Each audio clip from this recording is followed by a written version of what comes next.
Expectativa: taxar os super ricos. Realidade: imposto na glacial e no derby do pobre.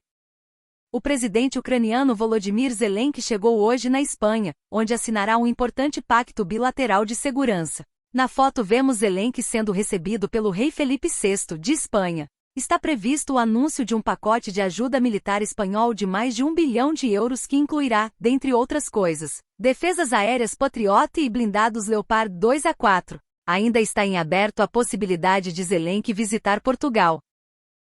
Em meio a uma onda de calor que elevou as temperaturas aos 45 graus Celsius, o México registrou neste final de semana uma intensa tempestade de granizo que chegou a 1 metro de altura em algumas cidades. Sua menina está lá sozinha e você não pode ajudar, você não pode fazer nada. A mãe da refém israelense Karina Ariel. O rosto dela ensanguentado, coberto com um lençol branco, e eu vi o olhar dela e não aguentei aquele olhar. Eu já sabia pelo que ela estava passando. Então eu escolhi não ver aquele vídeo. Sua menina está lá sozinha e você não pode ajudar, você não pode fazer nada. Um grito que vem do fundo, você não sabe onde ir, para quem contar, como salva-la. Ela está exposta com seus pijamas. Tem 230 dias que ela ainda está lá. Eu não sei pelo que minha garotinha pode estar passando. O homem culto tem a obrigação de ser intolerante. Nicolás Gomes Dávila. STF mantém aposentadoria compulsória de desembargadora que soltou o próprio filho acusado de tráfico de drogas e armas. A punição terrível é que agora ela irá receber seu salário sem precisar trabalhar. O que seria da esquerda sem a mentira sistemática? Um dia, tolo é quem acha que consegue fazer algo sozinho neste mundo. Nem mesmo o melhor construtor pode manter sua obra de pé se seu coração está vazio, porque toda a casa é edificada por alguém, mas o que edificou todas as coisas é Deus. Hebreus 3:4. Hoje é Memorial Day nos Estados Unidos, feriado nacional para homenagear militares que morreram defendendo os valores americanos. É um dia para lembrar que a liberdade não é de graça. Alemanha. Mensagens e slogans que insinuam o desejo de instalar um califado na Alemanha são cada vez mais constantes. Não adianta mais, seu posicionamento político trouxe ao público uma certeza sobre a sua verdadeira luta, mostrou a verdade sobre pseudo-perseguições que transformaram você e sua turma em heróis culturais, mostrou a todos que são apenas lacradores. Bandeira branca? Após queda de público nos shows, Gilberto Gil pede uma trégua aos apoiadores de Jair Bolsonaro. A honestidade, ensinada pelos pais ou responsáveis aos filhos através do amor e, sobretudo, pelo exemplo, é um pilar que sustenta o caráter. São as pequenas ações cotidianas e as escolhas feitas com retidão que perpetuam esse valor imprescindível. Instrua a criança no caminho em que deve andar, e mesmo quando for velha, não se desviará dele. Provérbios 22:6. Ao praticarmos a honestidade em nossas vidas, plantamos sementes de integridade que florescerão nas futuras gerações. Que possamos cultivar a honestidade, transmitindo não só palavras, mas ações e atos que reflitam a essência das nossas vidas. Sim, não estão preocupados com a mentira, mas em esconder verdades que lhes são inconvenientes. O fato de todo mundo que deseja combater fake news se negar a definir o que é fake news é a prova definitiva de que não querem combater fake news. Querem calar opositores. O que será que faz um jornalista divulgar como nova uma notícia de, no mínimo, 12 anos atrás? Guzo vai sempre no alvo. Lula aprendeu com os sofistas que mentir com números é sempre mais apelativo aos ouvidos dos incautos. Não tem um programa ou uma solução eficiente. Chute um número bem grande e veja a mágica acontecer, com a ajuda da mídia amiga, claro. Consta que Moraes estaria furioso com uma matéria do UOL sobre supostas opiniões de ministros do TSE a respeito da defesa jurídica de Bolsonaro perante aquela corte. A matéria, que pegou muito mal para todos os envolvidos, é uma daquelas notícias de bastidor que se tornaram tão corriqueiras em Pindorama de uns anos pra cá, nas quais os jornalistas divulgam opiniões e informações, em primeira mão de juízes e outras autoridades, sempre em off e cobertas pelo sigilo da fonte. Quem quiser saber que matéria foi essa, acesse o link abaixo ou leia o artigo do jurista Walter Maierovitch que publiquei na postagem anterior. Como já comentei anteriormente, trata-se um jornalismo quase sempre de uma sabugice ímpar e pra lá de preguiçoso, mas que alçou alguns ilustres desconhecidos e desconhecidas, munidos de contatos íntimos com os poderosos, aos degraus mais altos da carreira. Ironicamente, os ministros do STF estão entre os mais assíduos informantes desse jornalismo sabujo e vulgar, muitas vezes antecipando até resultados de julgamentos em andamento ou detalhes de inquéritos supostamente sigilosos. Estão, portanto, provando do veneno que ajudaram a produzir. Eu, como não tenho nada com isso e venho alertando faz tempo para os riscos desse jornalismo chapa branca, vou abrir uma cerveja para comemorar o fato de o Xandão estar zangado.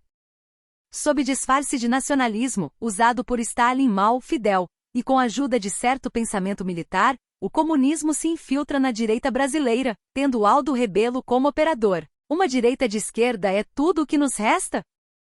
O Clube dos Arrependidos. Diante dos números já previsíveis de leptospirose no RS após as enchentes, aqueles que brincaram de cientistas e tentaram transformar a doxiciclina na nova cloroquina viram que dessa vez se deram mal, pois com bactéria não se brinca. Os movimentos ficaram claros. Convocação de pseudocientista radicada em Nova York com o dinheiro que ganhou aqui para negar o tratamento da Covid para defender o Ministério da Morte, sendo canalha pois esqueceu que negacionísia era contra a profilaxia, sumiço das redes de cantora cosplay de epidemiologista que havia dado chilique precipitado sobre o negacionismo da profilaxia, professora de faculdade importante que também embarcou na onda mudando de assunto, falando de defesa da formação de qualidade, apesar de ter defendido publicamente a abertura indiscriminada de escolas médicas. Desaparecimento de pneumologista picareta campeã de fake news na pandemia, refugiada em congressos médicos no exterior e que agora só fala de cigarro eletrônico. Virologista contratado da Pfizer que fez previsões apocalípticas de óbitos na pandemia enquanto embolsava dinheiro da indústria que também embarcou no negacionismo da profilaxia e agora desapareceu. Todos esses picaretas serão sempre lembrados de seus atos e quem sabe um dia responsabilizados legalmente pelo negacionismo genocida que promoveram no Sul. Olha mais um caso de como é fácil o poder público atrapalhar o empreendedor. Essa é uma rua em Curitiba que tem alguns bares e restaurantes bons e estava começando a ficar popular e movimentada. Até que a prefeitura teve uma excelente ideia. Vamos investir 20 milhões de reais para transformar ela e deixar mais cool. Sim, 20 milhões de reais para mudar apenas 2 quarteirões, diga-se de passagem. A partir daí foi só cagada. Tiraram o asfalto dela e trocaram por paralelepípedo. Resultado, caiu o movimento de carros. 2, tiraram as vagas que ficavam na esquerda da rua e transformaram em calçada. Resultado, menos pessoas parando para consumir e agora fica um espaço vazio ali. 3, colocaram uns bancos gigantes que viraram cama e mesa de morador de rua.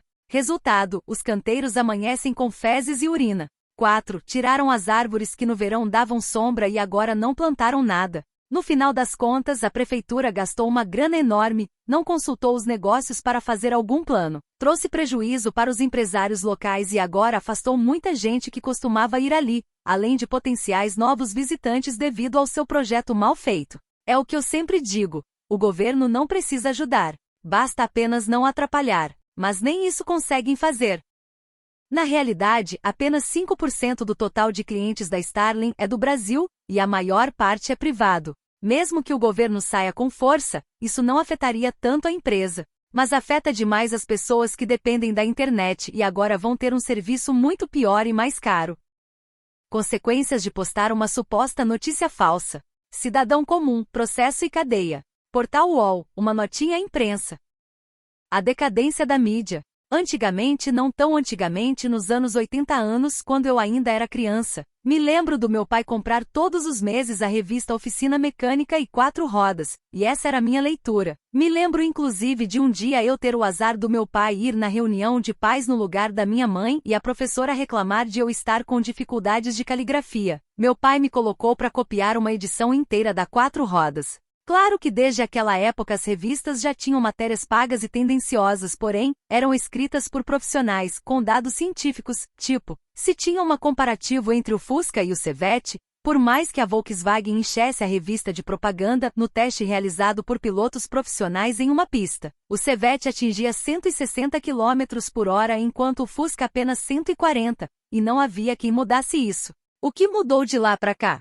Hoje essas revistas perderam o espaço e deram lugar ao especialista de porra nenhuma, do influencer do TikTok. O norueguês do interior da Paraíba que mora em uma cidade que o carro mais novo é o do prefeito que tem um Azera 2011 faz um vídeo engraçadão falando que a Renegade é fraca. O brasileiro médio toma aquilo como verdade e por mais que você fale o contrário, ele já formou a opinião dele baseado em alguém que não estudou, não trabalhou e nem ao mesmo conhece a área que está opinando. E só piora com a chegada dos podcasts. O analfabeto funcional que falando merda conseguiu milhões de seguidores no TikTok, vai dar a opinião para mais pessoas ainda, sendo anunciado como alguém que entende do assunto. Experimenta discutir com alguém que não entende do assunto que assistiu o podcast da moda para você ver. O Maréia é uma bomba, eu vi no podcast. Tem 6 milhões de views, você quer saber mais que eles? Aí você fala que são 2 analfabetos entrevistando um terceiro primata e aí vem a carta do eles tão rico e você? Isso é ruim,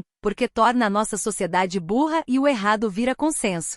Aliado a isso, as revistas sérias da área decaíram para tentar competir com o fútil, já que ninguém mais vai na banca comprar a revista. Sua fonte de renda depende de clique e para isso tem que conversar com o norueguês médio que faz piada com Uno com escada no teto. E o mais triste é que vemos dia a dia a burrice sendo incentivada. Você entra no YouTube e demora a maior merda lhe é oferecida. Não acredito que é algo planejado e sim algo financeiro. Sabendo que o QI do brasileiro cai ano a ano, a mídia oferece ao consumidor algo o mais fácil possível de digerir e assim empurrar algum produto nele. Você não vai ver a cerveja da garrafa verde patrocinando alguém que tem um vocabulário com mais de 20 palavras e que leu 2 páginas sobre o assunto. Eu usei o tema mecânica aqui, mas se estende para exatamente todas as áreas. Deus tenha piedade dessa nação.